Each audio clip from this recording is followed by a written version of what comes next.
Good morning વિદ્યાર્થી મિત્રો.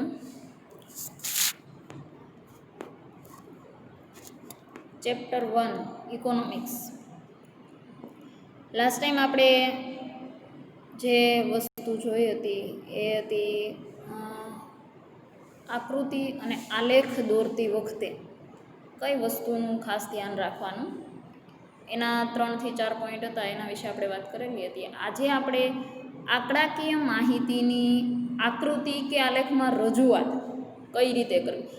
આપણે લાસ્ટ ટાઈમ એવી વાત કરી હતી કે શું ધ્યાન રાખવું, કઈ અગત્યની આંકડાકીય માહિતી જે છે કે આકૃતિ દોરતી વખતે તમારે ખાસ ધ્યાન રાખવાનું છે કે જેનાથી તમારા માર્ક્સ ના કપાય.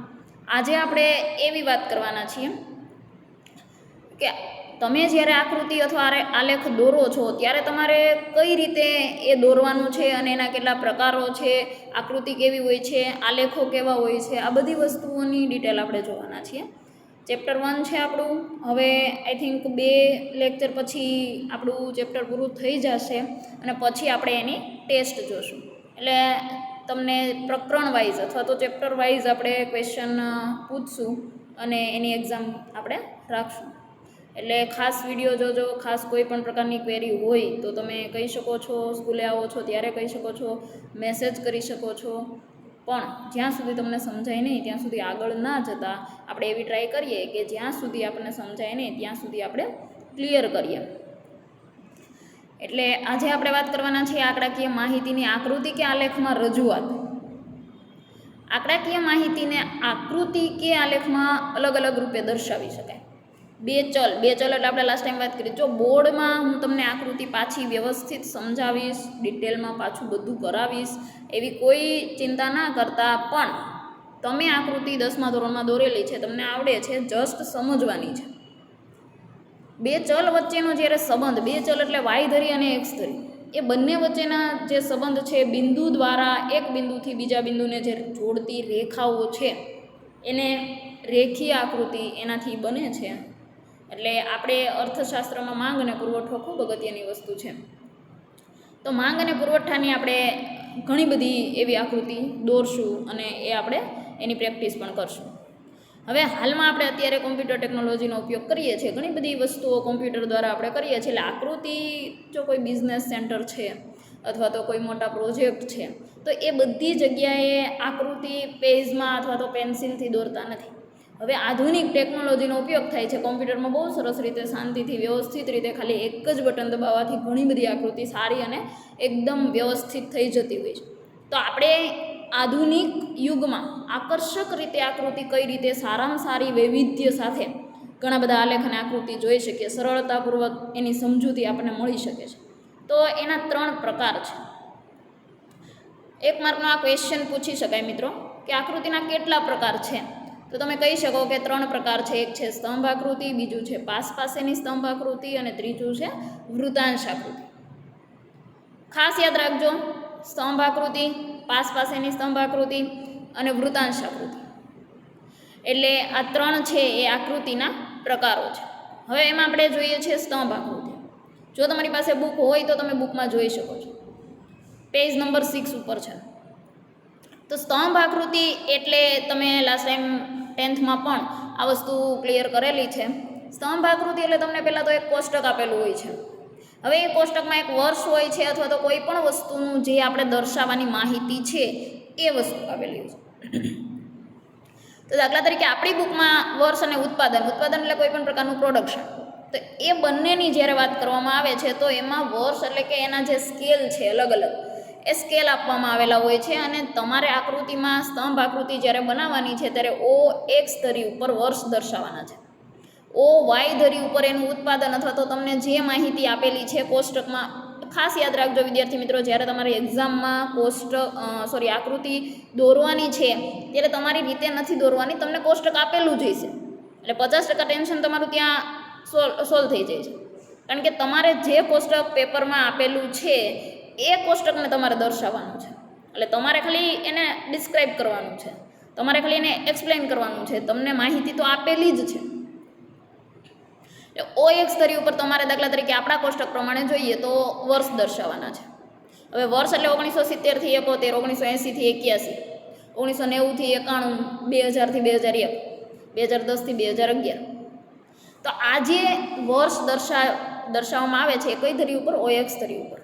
આ બંને જે ચલ છે એમાંથી પછી OY ધરી ઉપર તમારે એ ઉત્પાદન અથવા તો તમને જે કોષ્ટકમાં જે માહિતી આપેલી છે એ તમારે લખવાનું છે. હવે આપણા અત્યારે એક્ઝામ્પલમાં આપણે ઉત્પાદન છે જે લાખમાં અથવા તો ટનમાં, લાખ ટનમાં છે, તો એ 0થી Y ધરી ઉપર આવશે ઉત્પાદન, એટલે 10, 20, 30, 40, 50, 60, 70, 80, 90 અને 100. તો એ પ્રમાણેની તમારે એક આખી હરોળ બનાવવાની.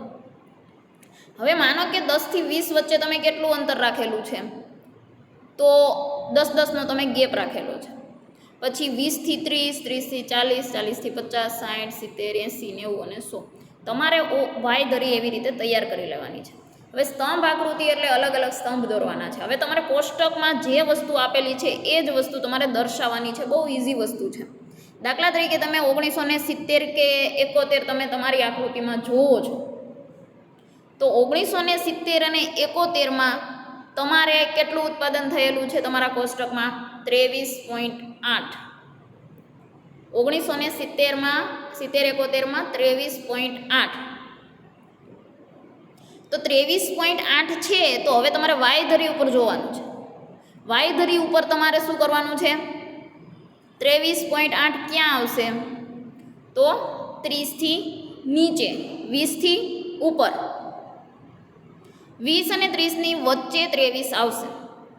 એટલે તમારે ત્યાં સ્કેલ માપથી તમારે 23.8 એવું લખી નાખવાનું. અને એ સ્તંભ કેવડો બનાવવાનો?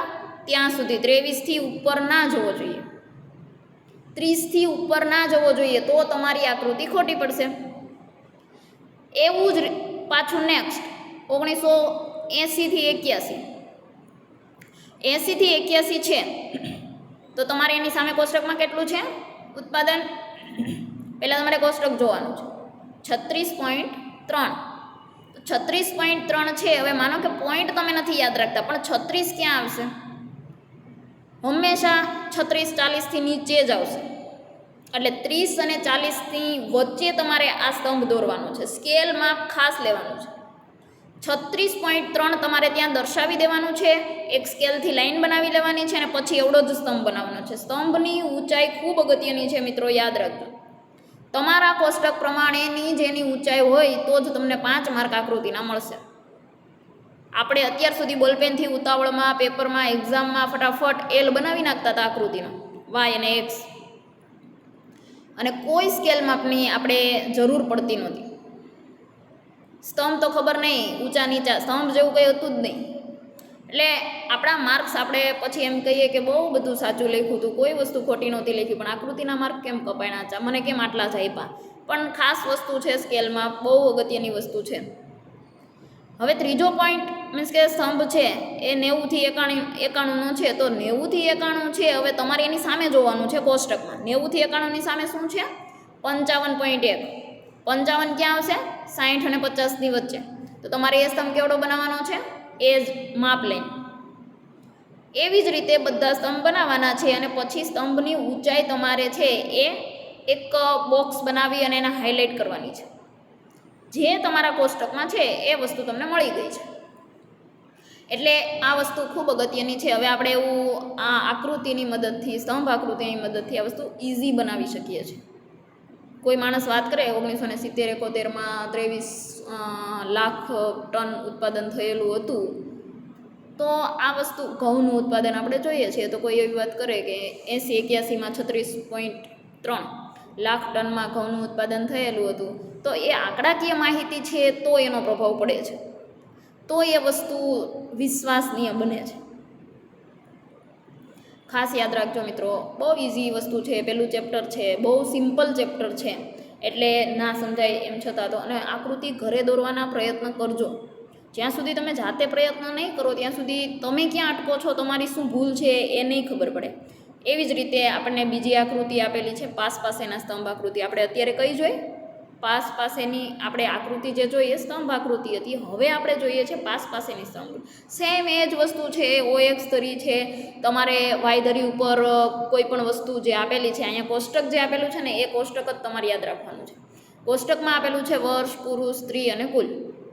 તો હવે સ્ત્રી અને પુરુષની સાક્ષરતાની અથવા તો અક્ષર જ્ઞાનની જે ટકાવારી કાઢવામાં આવેલી છે એ વસ્તુની વાત કરવામાં આવે છે. પાસ પાસેની સ્તંભાકૃતિ એટલે શું? જો તમારે તમારી ફેરબુકમાં આ બધી વ્યાખ્યાઓ લખવાની છે. સ્તંભાકૃતિ એટલે શું, પાસ પાસેની સ્તંભાકૃતિ એટલે શું, વૃતાંશાકૃતિ એટલે શું, આ બધી વસ્તુઓની તમારે વ્યાખ્યા લખવાની છે, રીડ કરવાની છે અને આ આકૃતિ એક એક વખત તમારે પ્રેક્ટિસ કરવાની છે. તમારી બુક હોય તો તમે જોઈ લેજો, અને બુક નથી ને એના માટે મેં PDF બનાવેલી છે. જેની પાસે બુક નથી એ છોકરાઓ માટે, એ વિદ્યાર્થી માટે જ આપણે PDFના પેજ મૂકેલા છે ચેપ્ટર 1ના. તમારે એમાંથી જ જોવાનું છે. જો બુક નથી તો, અને બુક છે તો બહુ સારી વસ્તુ છે, તો તમે રિયલમાં એને જોઈ શકો છો ફિઝિકલી.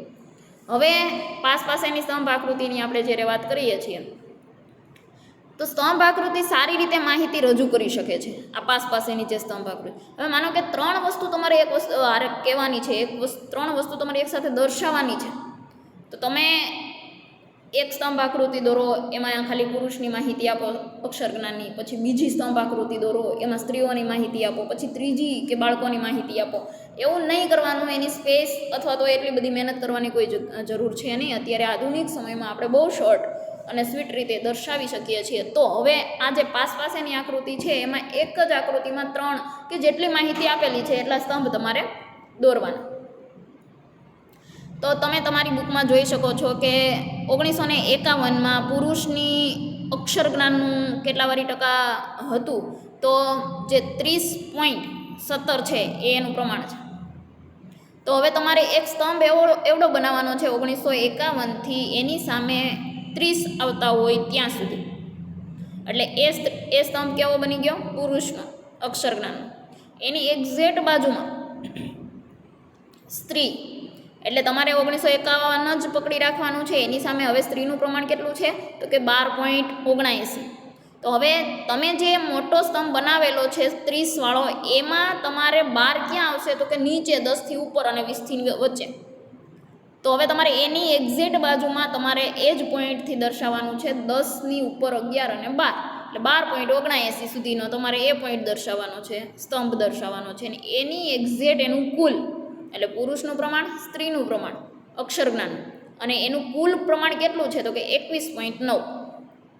51માં હતું એટલે 21.9 હવે તમારે, એટલે તો તમારે 20થી ઉપર અને 30થી વચ્ચે, એટલે તમારે 21. એટલે હવે આ ત્રણેય સ્તંભને ઉપર તમારે એને હાઇલાઇટ કરવાના છે કે જે પહેલો પ્રથમ સ્તંભ છે ત્યાં 30.17 આવશે, બીજો જે છે એમાં 12.79 આવશે અને કુલ છે 21.9 આવશે.